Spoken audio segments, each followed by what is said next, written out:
Hi everyone, welcome to the Liberal Conservative, episode 8. Today we're talking about the Supreme Court. Is the Supreme Court the new morality police? Well, how has the nation's highest court become one of the most degrading parts of our society?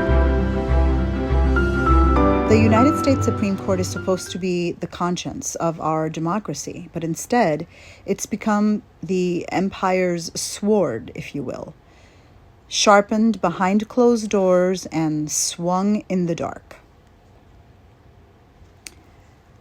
It's really not independent of politics. It's very partisan. And if you're still believing that in 2025, the Supreme Court is looking out for American citizens or for humanity, then you're not really paying attention. So this episode isn't just about Clarence Thomas and his sugar daddies. It's about the entire structure. How the far right took control of the highest court, one seat at a time, one lie at a time, but also how it's always been structured to be right. Project 2025 needs a Supreme Court that doesn't just interpret the Constitution, but that makes it what they want the Constitution to be. It redefines it and it sells it to the highest bidder. And to do that, they needed a puppet, a performative fascist, and a man too stupid to question the briefings, too arrogant to care, and just too dumb to know anything about anything. And that is Donald Trump, of course. But, we would be foolish to only blame Donald Trump.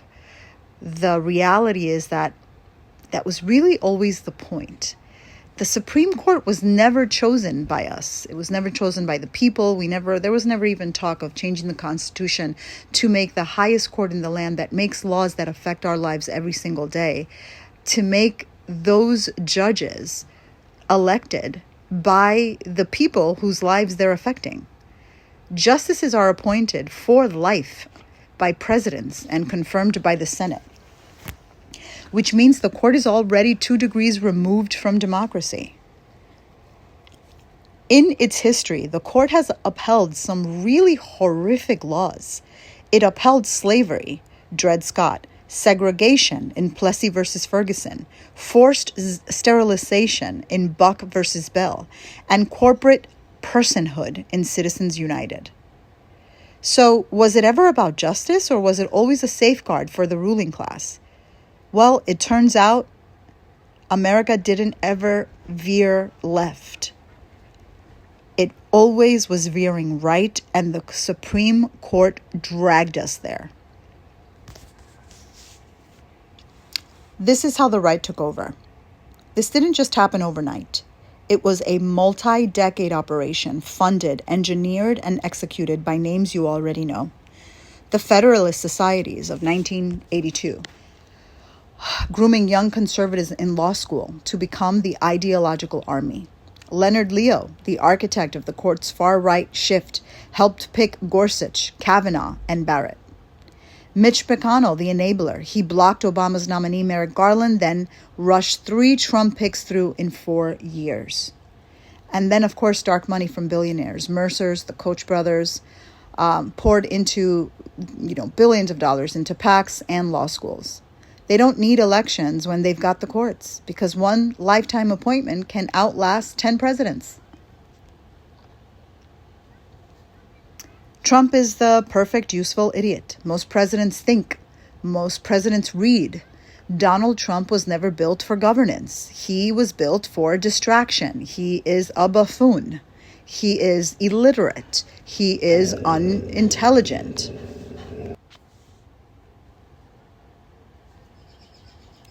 Trump didn't pick these justices. Leonard Leo handed him the list.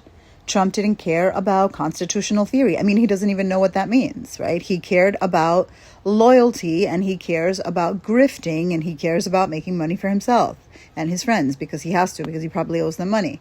The right needed someone to rubber stamp the appointments, normalize extremism, and distract the public while the real plan unfolded. And let's not forget that It doesn't matter how much we fight, guys. I mean, the reality is that there is overwhelming evidence that this man stole the election with the help of Elon Musk and Starlink in the 2024 presidential race.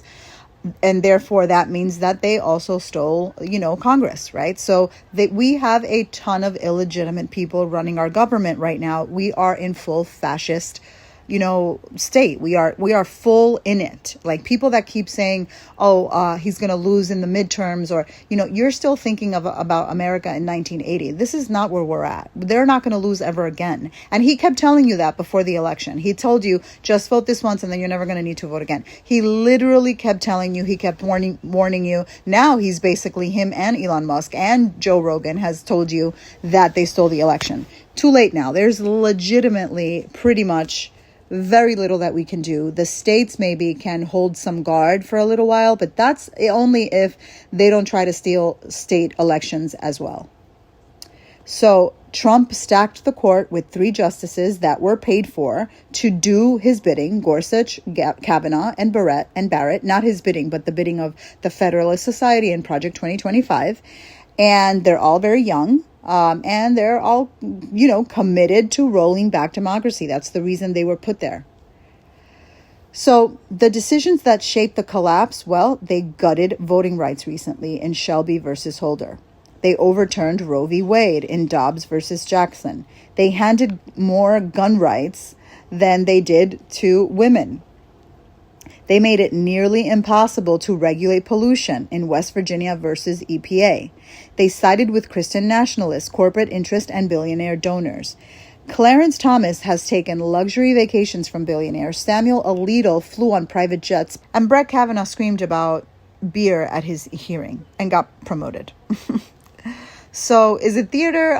Or is it, of course it is. It's theater of morality. This isn't justice. It's theater, right? And the script was written decades ago. The Supreme Court is no longer the brakes of democracy. It's the accelerator of an empire. It's protecting the military industrial complex. And every time we call it the highest court, we legitimize its crimes. So let's kind of go back to the very beginning. When people talk about the Supreme Court, they talk like it's sacred, as if these 9 people in robes somehow float above politics. But the reality is that the Supreme Court has never floated above anything. It was built into the system, and the system has always been rigged. The Supreme Court was established in 1789 under Article 3 of the U.S. Constitution. But the Constitution never said how powerful it should be. That came later in 1803, and just 14 years later, when the court gave itself the power of judicial review in Marbury versus Madison. Do you want to know what that is? Because that's actually a very interesting part of history. I'm going to take you down memory lane. So America was only 24 years old when this case came in front of the Supreme Court. The ink on the Constitution is still drying, and the Founding Fathers already fighting like hell for control. So John Adams is the outgoing president, a Federalist. Thomas Jefferson has just won the presidency, a Democratic Republican, totally opposed to Adam. The transfer of power is coming, but Adams and the Federalists aren't going out quietly. They know they're about to lose the White House, so they do what political losers do best. They start stacking the courts. In his last days in office, Adams passes the Judiciary Act of 1801, expanding federal courts and stuffing them with Federalist judges. These are called the Midnight Judges. One of them, a guy named William Marbury. When Jefferson takes office in 1801, he tells his Secretary of State, James Madison, "Don't deliver those judge commissions. I don't recognize them. Burn them for all I care." So Marbury never gets his seat. And he's furious. He sues James Madison directly and says, "You owe me my appointment. I want the Supreme Court to force you to deliver it." Enter Chief Justice John Marshall. Here's the twist of all twists. John Marshall was John Adams' Secretary of State at the time of the Midnight Judge appointments. Now he's the Chief Justice of the Supreme Court, hearing the case about those same appointments. That's like your dealer becoming the cop investigating the stash he sold you, by the way. But this was 1803, and corruption was just called statesmanship. So Marshall ruled What Marshall's ruling was a power grab dressed as humility. He said, yes, Marbury deserved the commission. Yes, the law gave him a right to sue, but the part of the Judiciary Act of 1789 that gave him the right to sue directly in the Supreme Court was unconstitutional, and boom. For the first time ever, the Supreme Court struck down a federal law as unconstitutional. This is the birth of judicial review. And Marshall, he walked away having just declared, the court decides what the Constitution means, period. That power was not in the Constitution. He just gave it to himself, and Congress never stopped him. At the time of the Marbury versus Madison, there were 6 justices on the Supreme Court. All were appointed by either George Washington or John Adams, as there were only 2 presidents up to that point. These were elite men, supposedly, not elected and confirmed by the Senate, not the public. The Supreme Court gave itself the final say in American law using a fake scandal between 2 white men fighting over a job they weren't even elected to do. And that decision has ruled America for over 200 years. Judicial review was never voted on by the people. It wasn't debated in Congress. It was snuck in through a single decision wrapped in ego, power, and political revenge. Now, I know that when I studied history, a lot of times, I always want to know what the presidents, what our founding fathers, what party they would belong to if they were in today, like if they were in today's politics. What was a Federalist? What was a Democratic Republican? And the answer is kind of not as clear as you think. For example, John Adams was a Federalist, right? That meant pro-centralized government, loved banks and big business and elite rule. He was pro-British, even post-revolution, and he wanted power concentrated in educated, wealthy hands. So what is the modern equivalent? Well, the closest match is the pro-corporate establishment wing of both parties, but especially the old school Republican elite, like the Bush and the Romney types. Also overlaps with the blue dog Democrats who are economically conservative. Okay, how about the Democratic Republicans like Thomas Jefferson? Well, Thomas Jefferson was a racist, by the way. It's very well documented. He was also agrarian, anti-central bank. He was pro-states' rights. If you remember, he used to fight a lot with Hamilton over the central banking issue. He was suspicious of elite institutions. He claimed to represent the people, but mostly meant white landowners. So what's the modern equivalent? Again, originally more like progressive populists. Think like Bernie on government power, but Ron Paul on central banks, but also the roots of Southern Democrats who later flipped Republicans. So ironically, this party splintered into both modern parties depending on the issue. By the way, a lot of people don't know this too, but the Electoral College was written into the U.S. Constitution in 1787, and it was ratified in 1788. This is just a side note that I want to put in there, and it was used in the very first election. So by the time Marbury versus Madison in 1803 came about, the Electoral College had already helped elect George Washington, John Adams, and Thomas Jefferson. And by the way, John Adams was barely elected in 1796. And Thomas Jefferson was elected in 1800 after a nasty deadlock that exposed the flaws in the system. And then, as I was doing research for this, I thought, well, has the Supreme Court ever ruled on any cases having to do with the Electoral College? And the answer to that is yes, multiple times, but very carefully, because it's written into the Constitution, and also because the Electoral College is a scam, right? So they're going to uphold the scam. That's the whole purpose of our government, by the way, guys. So because it's written into the Constitution and insulated from real reform. So the major cases were Ray versus Blair in 1952, ruled that states can require electors to pledge support to a candidate, but didn't say the state can enforce the pledge with punishment. And then, of course, in 2000, Bush versus Gore, while not directly about the Electoral College, this case effectively decided the winner of Florida's electoral votes and therefore the entire election. SCOTUS stopped the recount, handing the election to George W. Bush, who then took us to war. Then there was Schiaffalo versus Washington in 2020, ruled states can penalize or remove faithless electors, those who vote against the popular vote in their state. Huge case during the Trump years when electors were threatening to go rogue because Trump was paying them to do that. So the reality check is that the Electoral College was never democratic. It was built to protect slavery, concentrate power, and make sure rural white elites would overrule popular vote majorities, especially in the North. And yes, the Supreme Court has upheld that system time and time again. The court has never struck it down, never limited it, never demanded reform, even when it disenfranchised millions, even when it handed the presidency to someone who lost the popular vote in 2000. So now we've established that the Supreme Court basically came up with the judicial review in that 1803 ruling of Marbury versus Madison, and I've now explained what Marbury versus Madison was. And that ruling meant the court gets final say over the laws and what the laws mean, not the people, not even Congress. So right there, the Supreme Court became the ultimate interpreter of power.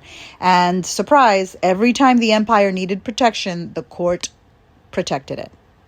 This isn't just about a few bad rulings, right? It's about a 40-year plan to take over the courts. The 1982 Federalist Society was founded, and they started training young lawyers with one goal: roll back civil rights, reproductive rights, environmental protections, and government regulation. They were bankrolled by the Koch brothers, the Mercers, billionaire extremists, right? And their secret weapon was Leonard Leo, a quiet operator who built the list of acceptable right-wing judges that would do the bidding for these billionaires and these, dark ops societies. These guys don't run for office. They just run the show. So you see, Trump wasn't the disease. He was the delivery system. Trump didn't know who Neil Gorsuch was. He had no clue what originalism is or meant, but he didn't need to, right? Because Leonard Leo handed him a list and Trump is a purchase puppet. So Trump nominated 3 Supreme Court justices, all under the age of 55, all Christian nationalists, all Federalist Societist loyalists. And they didn't need Trump to be smart. They needed him to be shameless. And he is. So the court is a destruction machine, right? This Supreme Court has legalized bribery for themselves, made it harder to sue police for violence, opened the floodgates for gerrymandering and voter suppression, undermined the Environmental Protection Agency, given churches more political power, and overturned women's rights, right? And who was behind these decisions? Well, Thomas, Alito, Gorsuch, Kavanaugh, Barrett, and Roberts. And now they're coming for birth control, gay marriage, and public education, of course. So who are they really? Well, Clarence Thomas took secret luxury trips from billionaires. Harlan Crow, who collects Nazi memorabilia. Okay.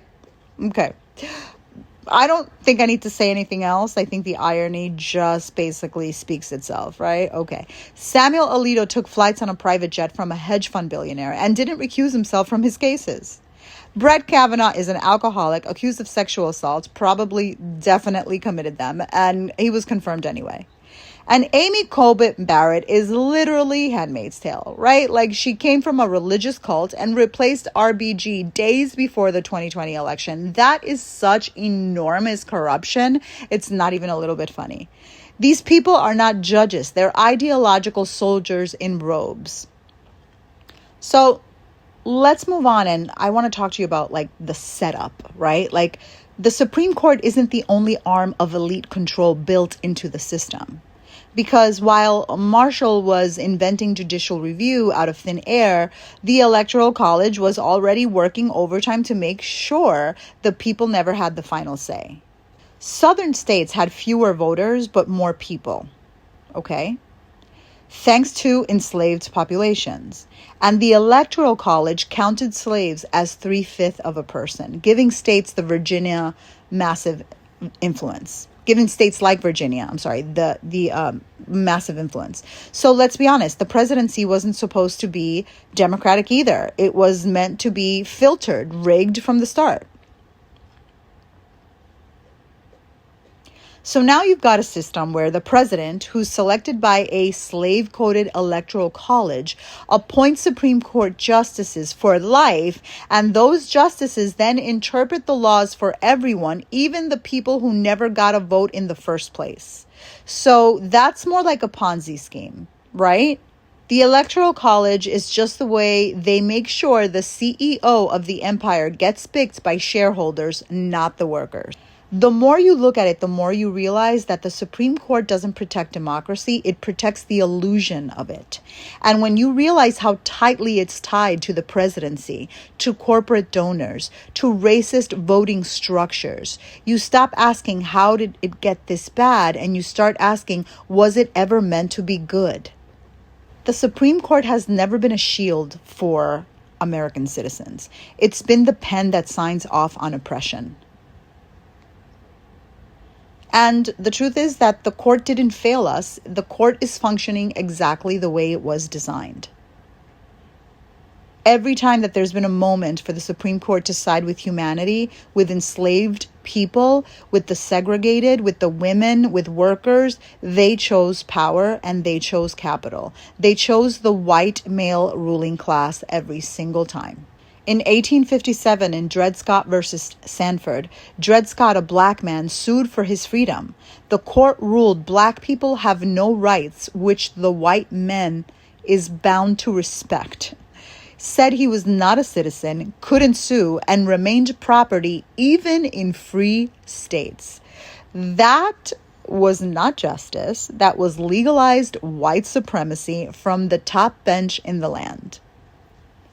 In 1896, in Plessy versus Ferguson, legalized racial segregation under separate but equal, gave green light to Jim Crow laws across the South for nearly 60 years. That decision didn't just uphold racism, it engineered it into every school, bus, restaurant, and courtroom. In 1927, Buck versus Bell, SCOTUS ruled Virginia could forcefully sterilize women deemed unnecessary. Justice Oliver Wendell Holmes infamously wrote, "3 generations of imbeciles are enough."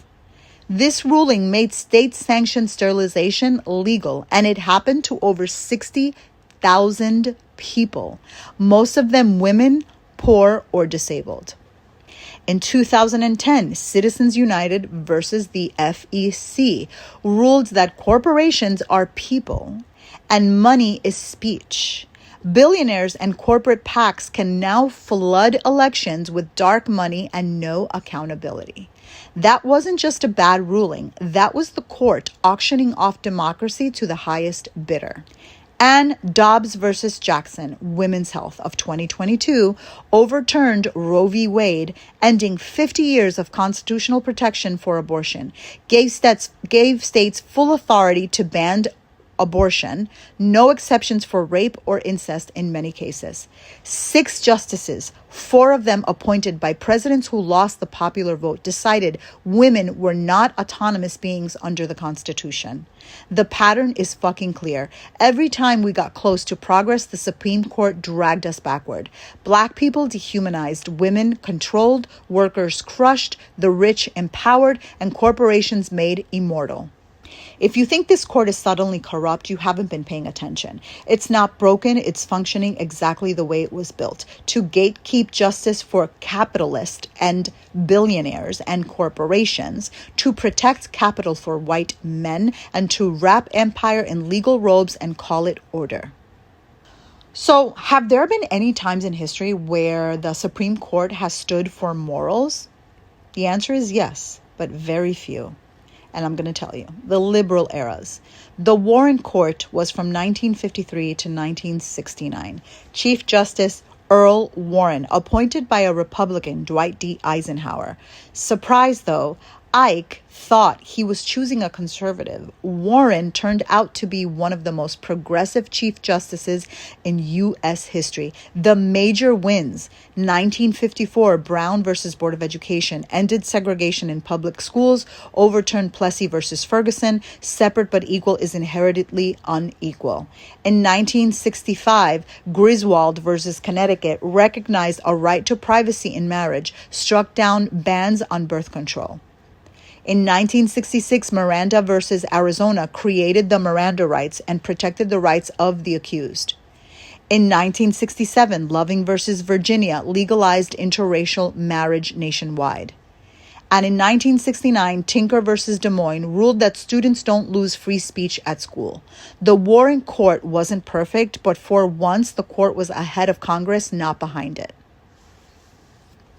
Then we have the Brennan-Marshall access of 1960s to the early 90s. Justice William Brennan Jr. and Thurgood Marshall, the first Black Supreme Court justice, formed the moral backbone of the court during a time of rising conservatism. The key stances is that they opposed the death penalty, defended affirmative action and civil rights, protected reproductive freedom and the right to counsel.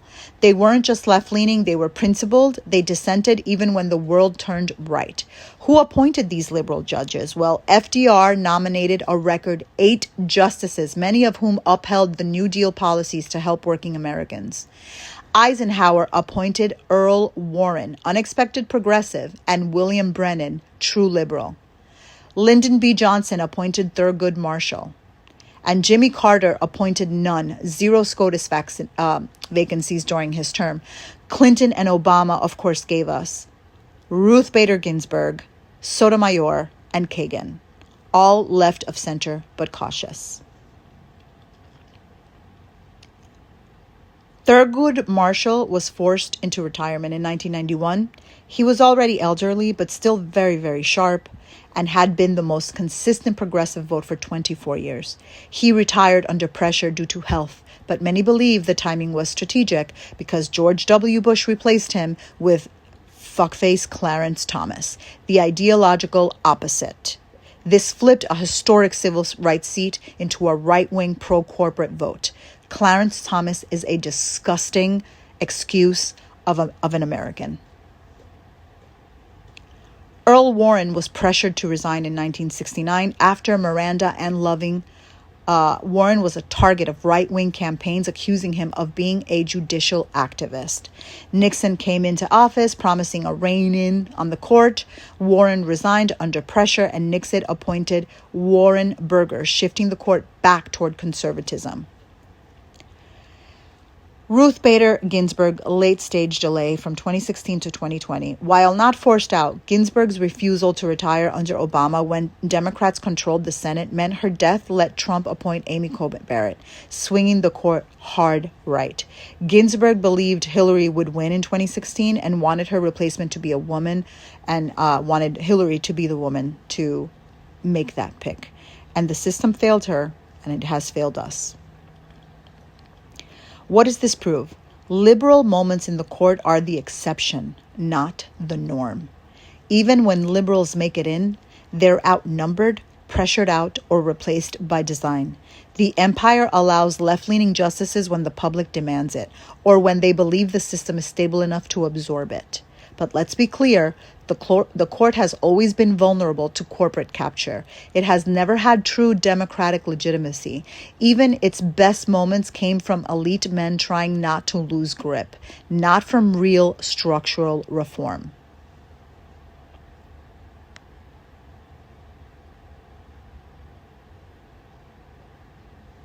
So what the hell do we do now? Because let's be honest, the court was never for us. But now it's not even pretending.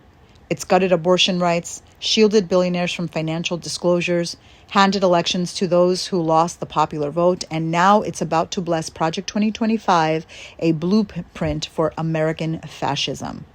This isn't fear-mongering, folks. This is happening. As I record this right now, the U.S. Army has just appointed 4 AI executives as colonels. Colonels, not consultants, not tech support, military rank. We are now living under a regime that answers to weapon manufacturers, tech billionaires, and a Supreme Court stacked by a criminal president and funded by undisclosed dark money. So how do we keep the pressure on court that doesn't answer to voters? How do we do that? We do what they fear most. We name them publicly and constantly. Alito, Thomas, Gorsuch, Barrett, Kavanaugh, and Roberts. These people are not gods. They're unelected political operatives in robes. They're hacks, and they're destroying democracy on purpose. We destroy the illusion of legitimacy. Call it what it is. It's a captured institution. Stop pretending it's neutral. Start treating it like a partisan super legislature, because that's what it is. They're basically terrorists in robes. We demand structural reform. We demand term limits. We demand court expansion, mandatory ethics rulings, and abolish lifetime appointments. They will never regulate themselves, but a public movement can force the conversation. We organize like hell at the local level, because every policy that gets struck down federally can be rebuilt locally. States can pass protections. They can fund clinics, shield trans people, and expand voting access. City councils, school boards, local DAs, they are now front lines in the war on democracy. And maybe it is too late. Maybe the fascists are already in the room. Maybe the AI kernels are already coding the Constitution out of existence. But I'm not recording this for the men who rigged the game. I'm recording this for the women, for the queer kids, the truth tellers, the justice freaks, and the teachers, the nurses, the working class heroes who refuse to shut up. If the Supreme Court is going to fall, then let it fall knowing we saw it clearly, and that we at least told the fucking truth. This has been the Liberal Conservative Podcast, and I'm not here to obey, and I hope you're not either. I'm here to remind you that the system is rigged, and it's up to us to save us.